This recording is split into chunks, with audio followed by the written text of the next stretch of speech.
everybody.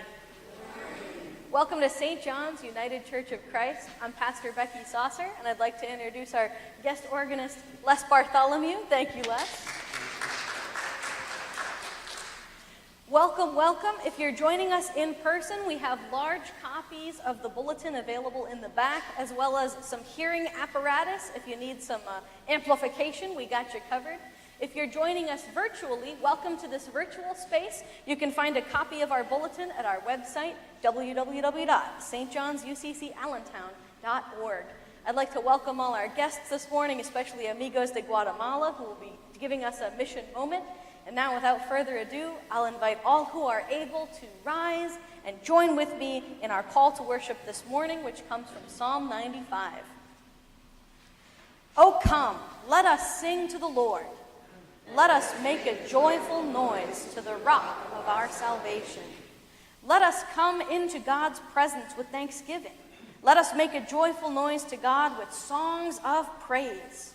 For the Lord is a great God and a great King above all gods. In God's hands are the depths of the earth. The heights of the mountains are the Lord's also. Oh, come, let us worship and bow down. Let us kneel before the Lord, our Maker. Amen. You may be seated.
I invite you to join with me for a time of confession, knowing that no matter who you are or where you are on life's journey, that you are welcome here.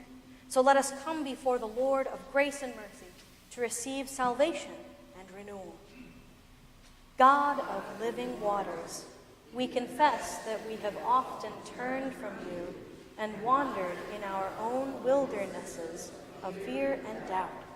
Our thirst mounts daily, seeking to be quenched by your redeeming love. Yet when that love is offered to us, we again turn away, unable to truly believe that you would actually heal and love us. We have behaved in very unloving ways. We have chosen to ignore those in need or to deal only passively with them. Open our hearts and heal us, merciful God. Wash us again in the living water. Help us be faithful servants. Amen.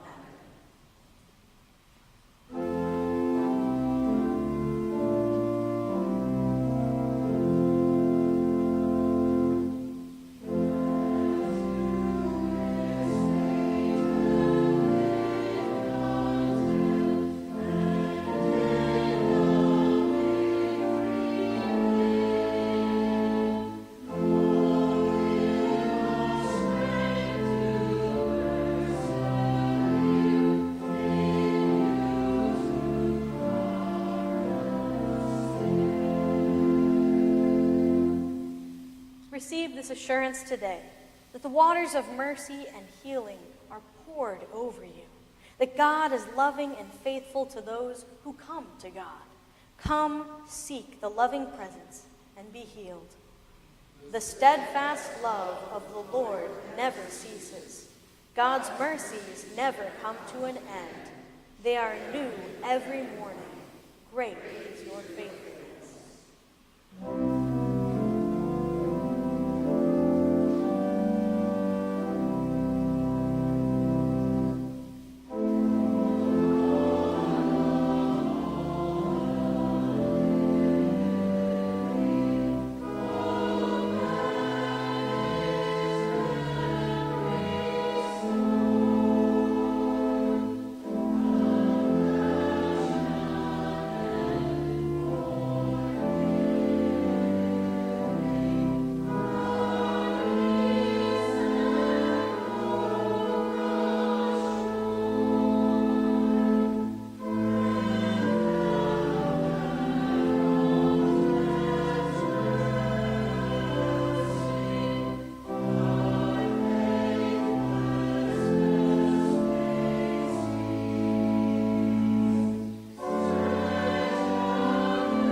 Buen día. We are so happy to announce that the building in Guatemala has been dedicated. Woo! It's been a long time coming. The project started in 2010, and we finally have it to the point where it is being used. They had the dedication, which Pastor Becky, I wasn't supposed to tell you this, but the pastor spoke for 2 hours, and people stayed. I think they actually had the back of it, so that people weren't allowed to leave, though, so. But it is completed. We do have the water filtration system in. We still need some things in it yet, like refrigerator, stove, places to sleep. But as I told the group earlier, the Guatemalans down there joke with us. They said it will hold 24 Americans or 80 Guatemalans. So it is ready. We are hoping to take a medical team down next February. That is our plan as of now. So next February. So between now and then, we need to gather doctors, nurses, physical therapists, occupational therapists, translators. So we're hoping to take a team of 8 people down. We will be buying medical supplies there and having them shipped into the facility as opposed to taking them with us. Please note that any medications down there, Tylenol, Advil, are black market drugs. So we can get them down there, but we have to be very careful in getting them to the facility. But we will be needing things like exam tables and blood pressure cuffs and stethoscopes, all the medical things that are not there yet. So that will be our next big fundraising, is to get the medical supplies and to be able to get people down there. It is still driven with COVID a bit, and it is still very much a corrupt country trying to get things there. But we have faith that we can get there, we can get this done, and get started with medical missions, hopefully annually. They did hold Bible school down there. They had about 100 children in Bible school. So a little bit more than what we usually have here. So it is being used, it's up and running, and a lot of it is because of people like you here at St. John's who have been faithful supporters of this mission, and we thank you so much.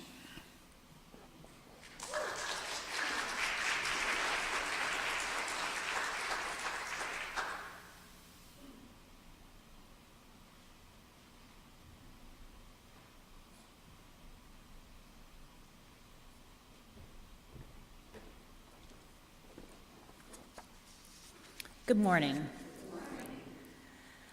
Our first reading is from the book of Exodus, chapter 17, verses 1 through 7. From the wilderness of Sin, the whole congregation of Israelites journeyed by stages as the Lord commanded. They camped at Rephidim, but there was no water for the people to drink. The people quarreled with Moses and said, "Give us water to drink." Moses said to them, "Why do you quarrel with me? Why do you test the Lord?"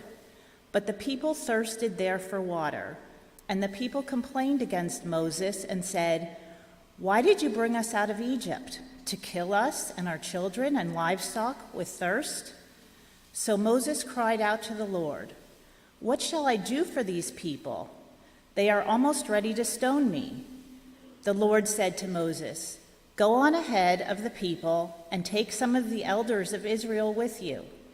Take in your hand the staff with which you struck the Nile and go.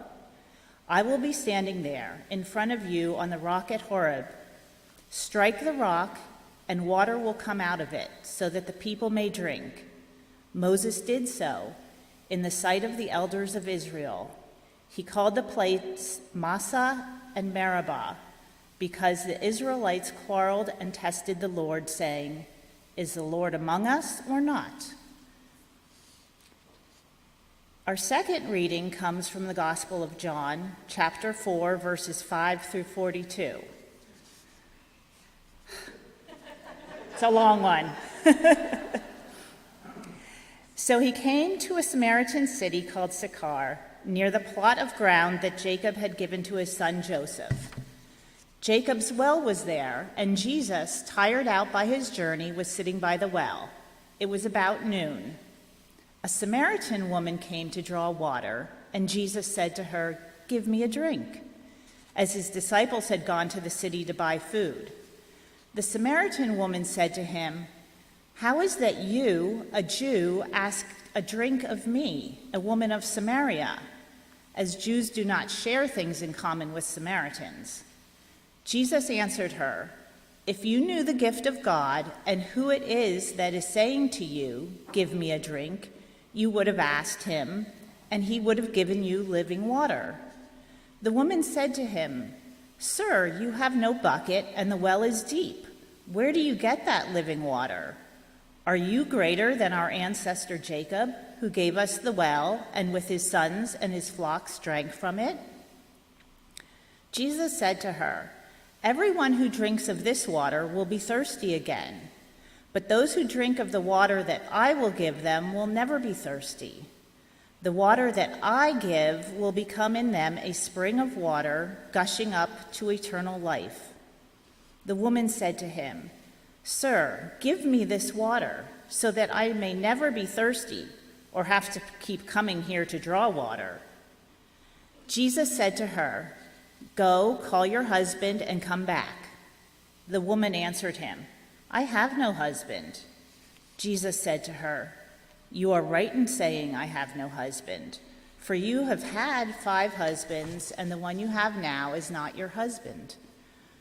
What you have said is true." The woman said to him, "Sir, I see that you are a prophet. Our ancestors worshipped on this mountain, but you say that the place where people must worship is in Jerusalem." Jesus said to her, "Woman, believe me, the hour is coming when you will worship the Father neither on this mountain nor in Jerusalem. You worship what you do not know. We worship what we know, for salvation is from the Jews. But the hour is coming and is now here when the true worshipers will worship the Father in spirit and truth, for the Father seeks such as these to worship him. God is spirit, and those who worship him must worship in spirit and truth." The woman said to him, "I know that Messiah is coming, who is called Christ.